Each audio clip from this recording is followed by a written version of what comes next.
Bonjour chers amis traders, comme chaque fin de semaine, analyse rapide du Bitcoin, du DAX, du CAC 40, de l'euro-dollar et du SP500 pour la semaine à venir, en mode investissement et en mode trading. On commence avec le calendrier économique de la semaine à venir qui est relativement chargé puisqu'on a des news côté US avec la décision de la Fed sur les taux et des prévisions avec des projections sur 1 à 2 ans du FOMC, donc tout ça a lieu mercredi en fin de journée.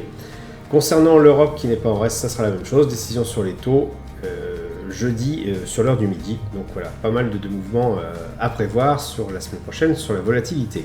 On commence avec le Bitcoin exprimé en euros. Donc le Bitcoin n'a strictement rien fait par rapport à la semaine dernière. On est toujours, si on regarde dans l'unité de temps plus rapide, bien dans ce tunnel latéralisation qu'on peut se permettre de prolonger encore un petit peu. Et pourtant, les nouvelles ne sont pas forcément très bonnes pour tout ce qui est crypto-monnaie, donc le Bitcoin en particulier, puisque la SEC, l'espèce d'AMF côté américain, est en train de fighter un petit peu contre Binance et Coinbase qui sont accusés de ne pas avoir respecté toute la partie réglementaire des autorités de marché financier côté US. Et donc après le scandale FTX, on a donc les principaux intervenants, principaux acteurs majeurs du Bitcoin qui sont mis en difficulté. Alors pour autant, ça ne se ressent pas vraiment encore dans le cours du prix, même si on regarde le Bitcoin exprimé en dollars, on voit que notamment sur une base weekly, il y a un petit élément de faiblesse puisqu'on a un prix qui clôture relativement bas. On se rapproche de cette espèce de support qui est à 25 300 $ et qui, si jamais il ne tient pas, risque de nous amener beaucoup plus bas. Donc à voir pour la suite, mais en l'état actuel des choses, le Bitcoin ne faisant rien et les annonces étant assez négatives, on se méfie et on attend de voir ce qui se passe dans les quelques jours, plutôt semaines à venir, pour déterminer si le Bitcoin repart à la hausse ou si c'est la mort du petit cheval, comme on dit chez nous. Le DAX, quant à lui, a fait une chose extraordinaire puisqu'il n'a strictement rien fait. Voilà, depuis maintenant plusieurs semaines, on a un mode zombie incomplet, intégral. On voit que le prix évolue toujours dans ce fameux rectangle-là. Il ne bouge pas. Et donc toujours la même analyse. Le mieux, c'est de rester assis sur ses mains et d'attendre de voir si on part soit à la hausse, soit à la baisse. Je pense que ça peut durer un petit peu comme ça, un petit moment encore. Moi, c'est ce que j'envisageais déjà la semaine dernière, avant que ça se remette à ressortir probablement, en tout cas, vers le haut. Alors, pourquoi vers le haut ? Bien tout simplement parce qu'en weekly, tout est bien orienté. On voit que le RSI est au-dessus de la zone des 50. Le stochastique, il se maintient aussi. Alors là, il y a une petite phase effectivement d'atténuation, mais on est toujours dans un tunnel haussier. On est aussi proche d'un pic de volume par prix, ce qui peut expliquer aussi que le prix a tendance à pas trop bouger. Mais voilà, donc la tendance est quand même haussière, en tout cas sur le weekly. Donc c'est pour ça que moi j'envisage plutôt une sortie par le haut à l'issue de cette latéralisation qu'on voit en ce moment. Concernant le CAC 40, bien souvent, lorsque le DAX fait du surplace, le CAC 40 baisse. Là, ça n'a pas loupé, il a effectivement baissé. On est dans ce petit mouvement de baisse qu'on constate avec un stochastique inférieur à son signal en weekly. Pour autant, donc la semaine dernière, on a vu que le prix avait atteint le bas de ce rectangle haussier et donc il est quand même augmenté par rapport au plus bas de la semaine dernière. Mais voilà, il a quand même fini plus bas que le début de la semaine, donc une baisse sur la semaine.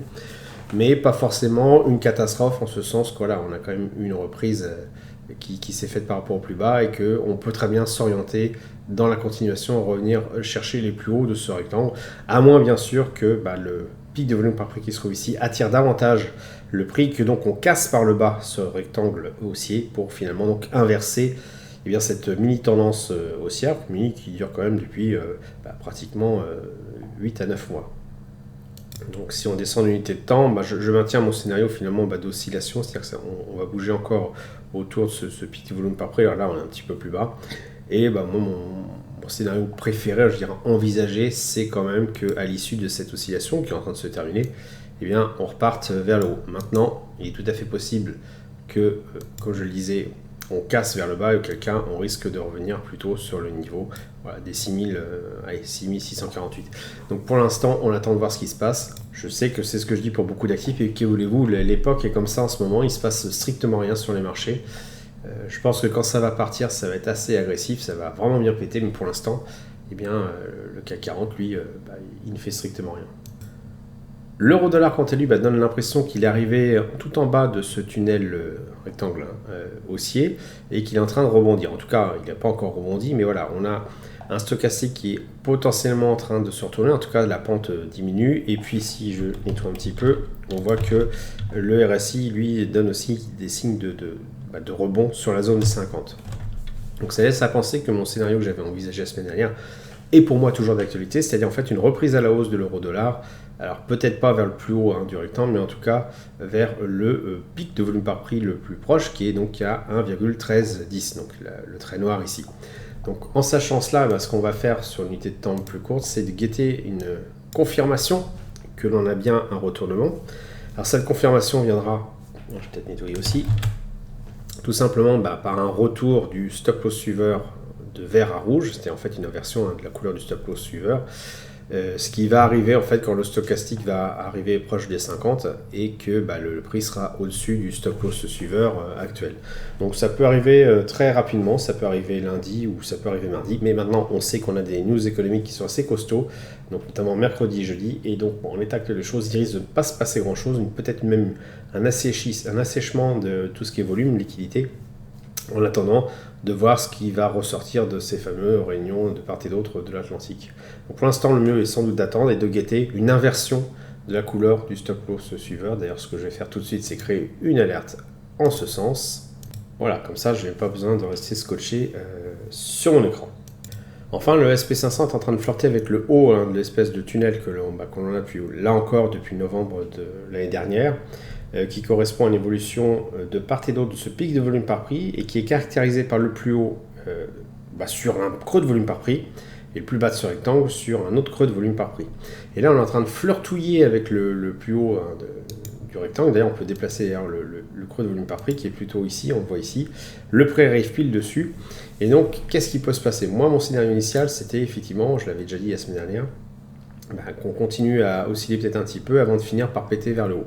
Alors, je ne sais pas si ça va casser par le haut ou pas, les volumes sont quand même présents, mais si jamais ça casse, effectivement ce scénario sera validé tout de suite et donc le SP500 s'envolera. Il peut s'envoler assez haut parce que quand on regarde les limites qu'il y a derrière, ici c'était certainement le point le plus haut ayant jamais existé. Et donc il y a une forte probabilité qu'on s'amuse à retourner vers ce point-là et ça commence de toute façon par retourner sur le pic de volume par prix ici, donc déjà les 4510, et après on verra ce qu'il en est.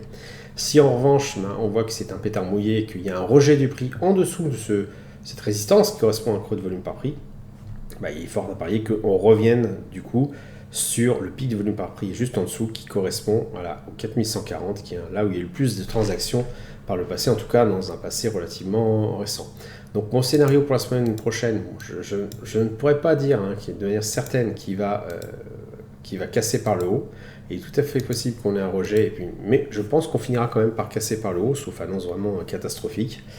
Tout simplement parce que si je regarde les unités de temps encore plus supérieures, notamment la partie mensuelle, on voit bien qu'on est dans une dynamique parfaitement haussière. RSI mensuel au-dessus des 50, stochastique qui est au-dessus de son signal qui est en train de jouer avec les 50 et qui a priori donne l'impression qu'on repart vers le haut. Donc j'aurais plutôt un biais à la hausse sur le SP500 sur du weekly.